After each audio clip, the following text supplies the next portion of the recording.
Welcome to mini blog. तर आज आहे अहोंचा सुट्टीचा दिवस. त्याच्यामुळे असा विचार केला की संध्याकाळी राऊंड मारायला जाऊया, लाँग ड्राईव्हला जाऊया थोडंसं.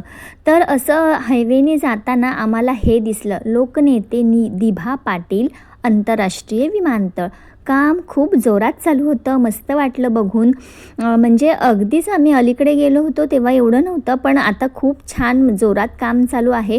काही वर्षात ते सुरू पण होईल. लाँग ड्राईव्हवरून आलो आणि नंतर म्हटलं की एखाद्या मंदिरात वगैरे जाऊया. तर इथे आम्हाला हे छानसं मंदिर दिसलं आणि मग आम्ही जायचा विचार केला. माझ्या श्रियाला ना मंदिरात वगैरे जायचं असेल ना तर खूप जास्त आवडतं. असं छान असं मंदिर होतं तिथे. आम्ही छान मस्त दर्शन घेतलं. खूप संध्याकाळच्या टायमाला तिथे गर्दी पण होती. दर्शन घेतलं, थोडा वेळ बसलो आणि मग निघालो घरी जायला. पावसाचं पण वातावरण होतं आणि त्याच्यानंतर म्हटलं मंदिराच्या बाहेर छान असं आहोंना सांगितलं फोटो काढा आणि त्यांनी असा छान फोटो काढला. व्लॉग कसा वाटला नक्की कमेंट करून सांगा. लाईक करायला विसरू नका.